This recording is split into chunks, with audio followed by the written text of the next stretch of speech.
Today on Inside Utah Politics, moving on from creating the law to enforcing it. Representative Craig Hall will soon be moving to the bench. He's here to discuss the transition and look back at his time in the House. And the Department of Homeland Security issuing a new DACA rule in response to that recent court decision, what it means for dreamers hoping to stay in the country. Time now for Inside Utah Politics. Thanks so much for joining us. I'm Glenn Mills. It is time to go inside Utah politics, and we do begin this morning with State Representative Craig Hall. He's here to discuss a new role he's about to take over. Representative, great to have you back on the show. Thanks for being here. Thanks for having me, Glenn. All right, you're going to be transitioning to a district judge, I believe, in November. What were your thoughts when that appointment came in? Yeah, so thank you very much, Glenn, for having me. Really appreciate that. So I have been on the bench, or I've been in the state legislature now for almost 9 years. My first election was 2012. I've been through 5 elections. Of course, the members of the House of Representatives, they run every 2 years. So I've been through 5 elections in almost 9 years in representing the great residents of District 33, which is entirely within West Valley. So it's been a great time during the 9 years that I've represented my neighbors, and really appreciate the opportunity to serve the state in a different role. Yeah, I want to dig into your legislative career a little bit more, but let's start with this move to the bench. What did you think when that appointment came in? So it is quite the process to apply for a judgeship, and what happened is when somebody wants to apply as a judge, they send in their application. Several applications come in. It's my understanding that 40 or 50 applications usually come in. The first step is to go through the Judicial Nominating Commission. And since I applied for the second district nominating commission, I had to go through interviews. They went through my application, and then they forwarded 5 names on to the governor. And then I had to go through the vetting process and the interview process with the governor's staff, the lieutenant governor, and the governor himself. So yeah, it's quite the process. So pretty easy then, huh? Yeah, it's quite the process. Yeah. I'd imagine. Hey, talk about your background. Legally, how did you get to this point today? Yeah, so initially I've grown up in West Valley. I've lived in West Valley for over 35 years. Again, ran for the state house in 2012 was the first time. Ran again in 14, 16, 18, and 2020. Was fortunate enough to win.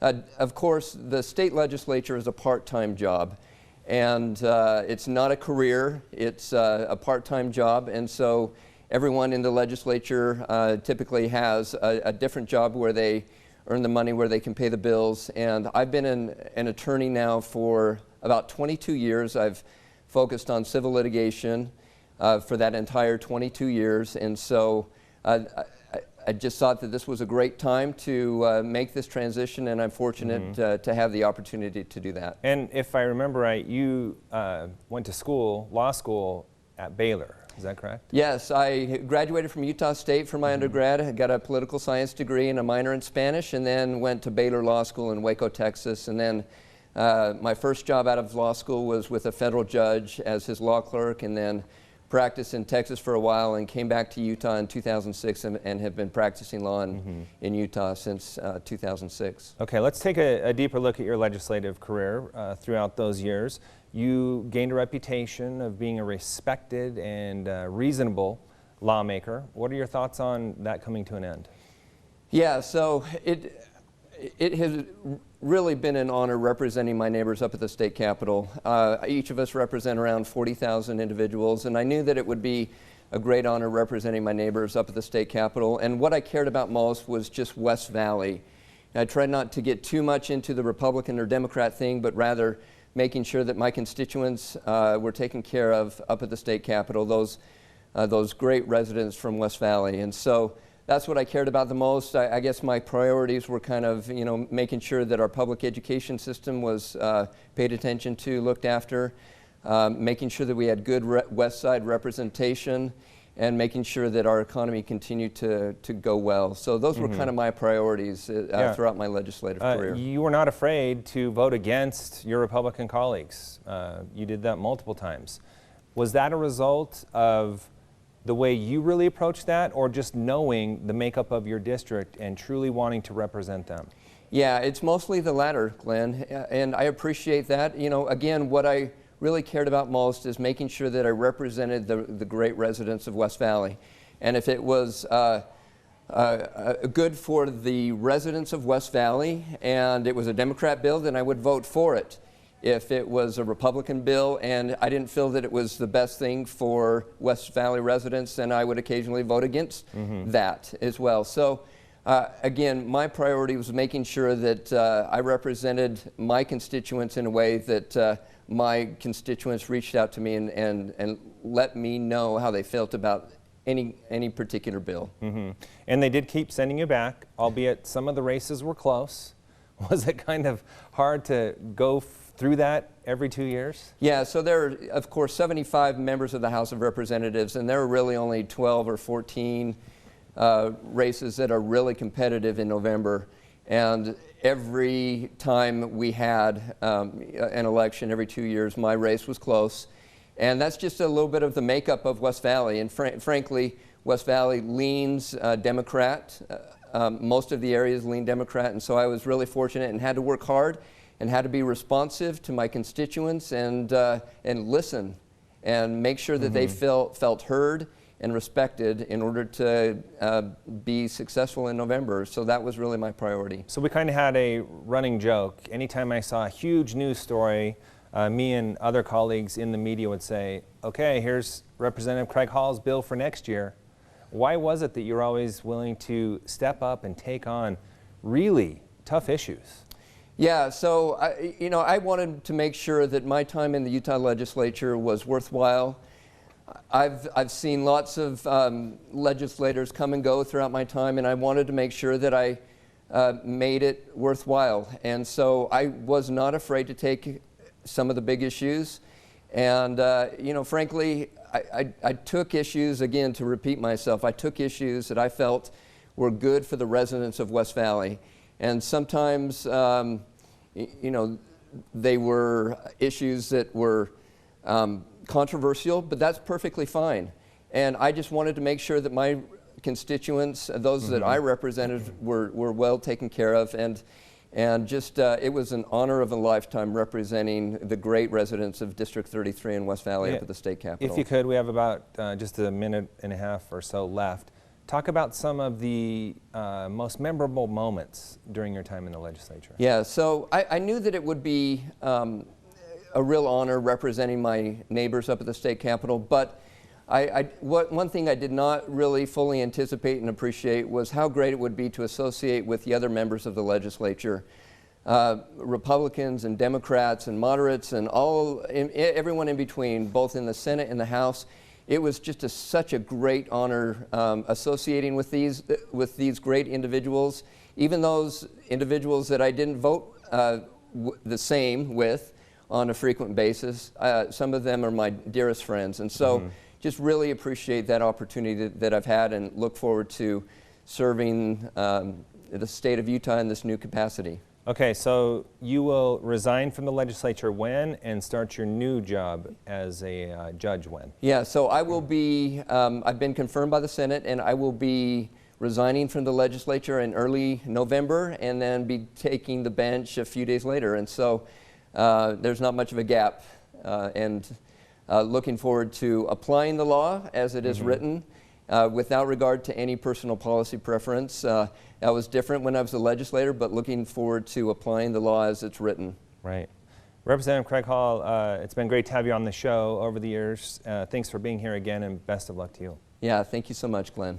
Still to come, women across the country, here in Utah even, marching on the Capitol for equality. Our panel weighs in on the most pressing issues women are facing in our state. But first, the newest military branch in the U.S. preparing for its next mission. What lies ahead for the Space Force after the break?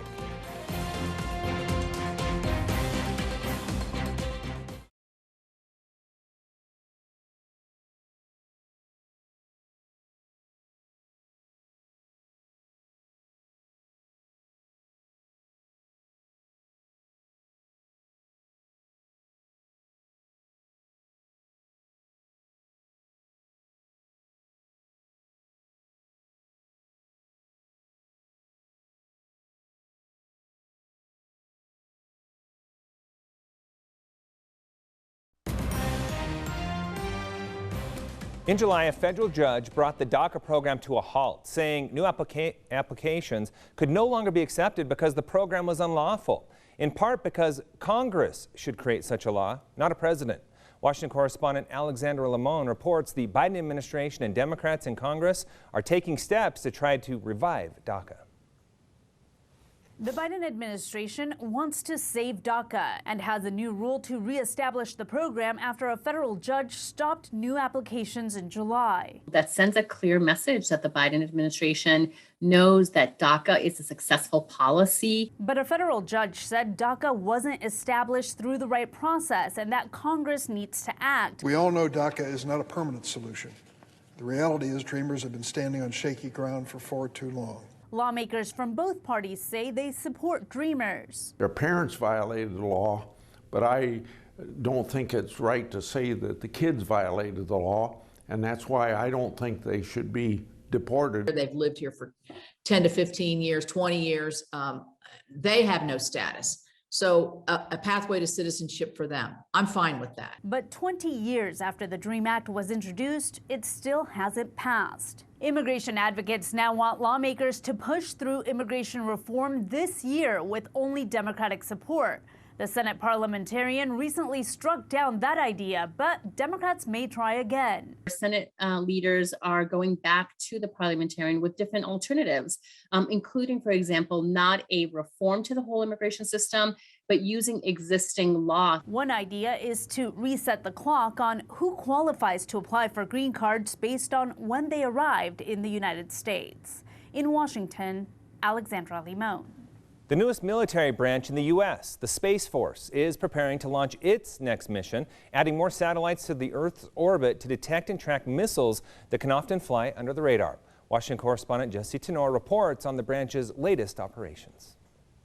These are missions people have wanted to do for a long time. The U.S. Space Force is turning a new way of defending against missiles into a reality. Do all of that from space in real time. Dr. Derek Tournier, the Space Development Agency director, says the newest military branch is running experiments on a handful of satellites to detect and track missiles across the world. Send that directly down to a weapon so that you can intercept and neutralize that threat. Tournier says Space Force is a year away from doing just that with dozens of military satellites. The only way we're able to get there is because the affordability of the satellites have come way down. Because of partnerships with the growing commercial space industry, Tournier says the cost of a single satellite can be as low as $14 million instead of billions of dollars. That's unheard of, and we believe that price will continue to go down. Tournier expects the same for launching the satellites into orbit, a change in cost from hundreds to tens of millions. Which is a huge difference when you're talking about launching hundreds and hundreds of satellites. That's Space Force's goal for 2024 and beyond.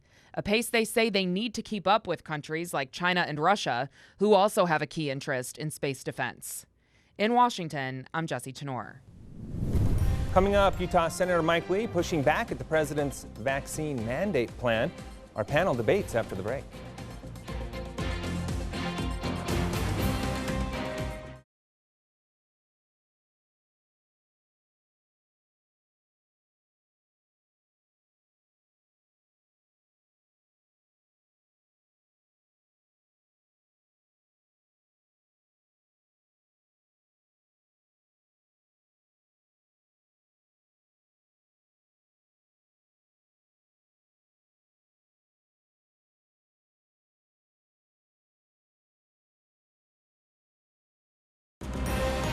You're watching Inside Utah Politics. Time now for a closer look at the big stories of the week with the Inside Utah Politics panel. This week we have State Representatives Melissa Ballard and Angela Romero. Representatives, great to be with you. Thanks for being here. Let's start off with the Women's March for Equality. That happening on Saturday. Women from all across the country, including here in the state of Utah, marching on capitals across the country in search for equal rights. Representative Romero, let's start with you on that. What is this all about? Well, this march is going to focus on abortion in particular and a woman's right to choose what to do with her body. And why is it important to you and to those participating to come out and have this type of display? Well, it's important to us because what has happened with abortion laws across the country, in particular Texas, And so women in Utah don't want to see any more strict standards applied at a state level here in Utah. I was one of 2 elected officials here in Utah to sign on to a lawsuit protesting what Texas is trying to do to Texas women and limiting their right to choose. Mm-hmm. And as you know, our state passed a new law as well that will be triggered in the event of a Supreme Court ruling. Representative Ballard, your thoughts on the issue? Look, there's been 62 million babies that have been aborted in the United States since Roe versus Wade. This is about life and death. This is really important. If that gets overturned in December, we have really the ability for local states to be able to determine what their policy is. That's what's going to happen if it gets overturned. And Utah has a long history and culture of being pro-life. We respect life. I've had 6 children myself, and it's important that we protect the sanctity of life. We have abortions that are legal in Utah, but there are exceptions, and it's crucial that we maintain that culture here in Utah. Representative Romero, your thoughts on when that Supreme Court decision comes, if it does indeed trigger Utah's new law? It's very frightening to me. I really feel like when we limit people's options and their own personal choice about their personal health, it's problematic for me. And so the legislature shouldn't be talking about this. This should be a decision between a woman and her doctor. Address that, Representative Ballard, because we hear that as an argument a lot. There always needs to be parameters in place. Utah is very practical. We are not extreme like New York in allowing abortions after a 38-week term and killing the baby. We're also, I don't see us having legislation like Texas with it being only 6 weeks where there's a heartbeat. We are practical and conservative and support life, but we also have parameters in place like in the case of rape and incest. And those parameters are important because the woman's decision to become pregnant came long before the decision to become to have an abortion. But we have so many families here in Utah and around the country that would love to have those babies adopted into their families, and it's crucial that we protect those babies in the womb. Okay, one last word, Representative Romero. What about that point where families are waiting for adoption and having that as a possibility?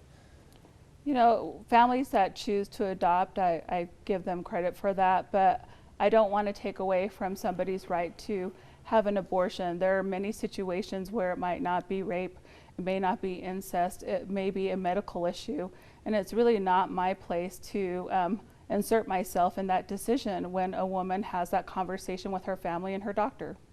Let's move on. I'd like to dig a little deeper into this equality issue. Representative Ballard, what do you see as the most pressing issues for Utah women when it comes to equality? We definitely need to have parity in pay for women. And there's 2 things that I see that are important for that. One of them is studies show that women really need to learn how to advocate for themselves.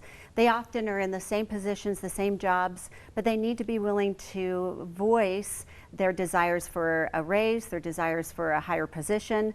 And we need to help women be empowered to be able to be an advocate for themselves and for others around them.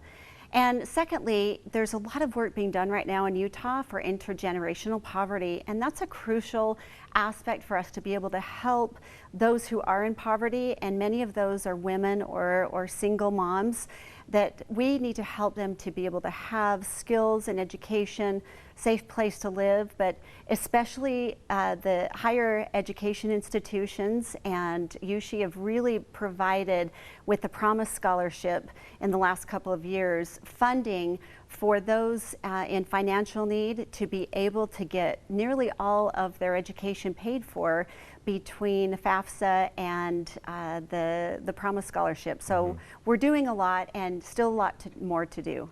Representative Romero, your thoughts on the most pressing issues facing Utah women? Really, it's being able to take care of their families. As the good representative pointed out, we do have programs in place, but people can't even afford to rent. People need, especially women, need assistance with daycare. A lot of women don't enter the workforce, because when you look at the cost of daycare, it's expensive, and so we need to do a better job of providing resources to support Utah families, because many families are just making ends meet, and a lot of families don't want to have two people working in the household, but they do. Or if somebody was like me, they were the single provider for their family, they needed that daycare, they needed those other services to help me be who I am today as an elected official and as somebody who's always worked. But I can tell you, daycare was not cheap. Yeah, no doubt about that, and it only gets more expensive as time goes on.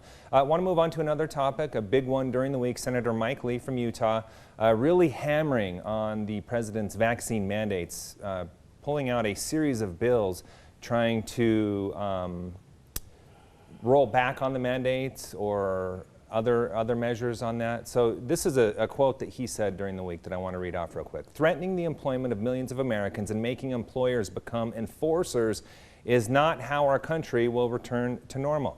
Representative Ballard, your thoughts on that?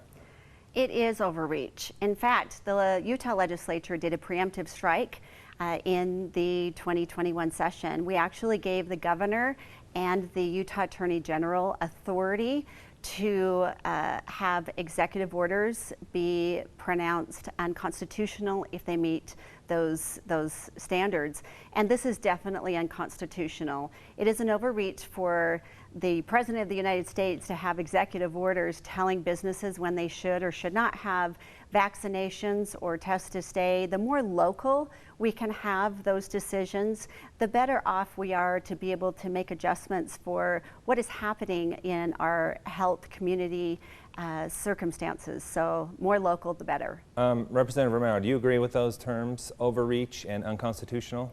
No, I don't. And you know, this is where you will see a divide amongst party lines here in Utah when it comes to the mandate of vaccines. There are a lot of businesses that didn't even wait for the president to issue an executive order. They wanted to protect their employees, and they also wanted to protect the people who were frequenting their businesses. There are a lot of people in our community that are essential workers. They've been in the front line.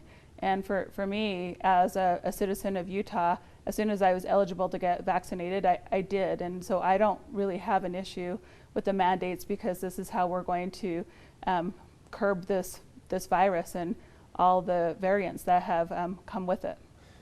We also saw Senator Romney speaking out on this as well, and there's a contrast between the way our two senators are taking this on. Senator Romney basically coming out with the statement, "Your liberty affects my health." Representative Ballard, how do we find that balance? I'll give a very personal example. My father actually passed away from COVID. He was the third person in Utah to die of COVID. 1 year later, I got COVID, was in the hospital for a week and on oxygen for 13 weeks.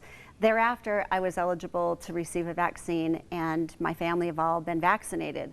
That is a personal choice, but it also is an important community choice. I have been really pleased with how much our community has reached out to provide the opportunity for people to be vaccinated. We have exemptions for regular vaccinations in the schools for children to be required to have vaccinations. My kids don't even know what smallpox and polio is. My mother actually almost died of smallpox when she was a young child. But the way that the vaccinations are right now, it should not come from a business telling all of their employees that they should do it, but they can choose that. It should not be the government telling them they can't have vaccines or that they can't or are required to have vaccines. It's important to leave that individual liberty in the hands of businesses and in the hands of individuals. But with all of our full hospitals, I would say go get vaccinated. All right. Unfortunately, we've run out of time. We're going to have to end it on that note. Really appreciate your insight. Very important conversation this morning. Thanks for being here. Thanks, Glenn. Thank you. Stay with us. We'll be right back with more Inside Utah Politics right after the break.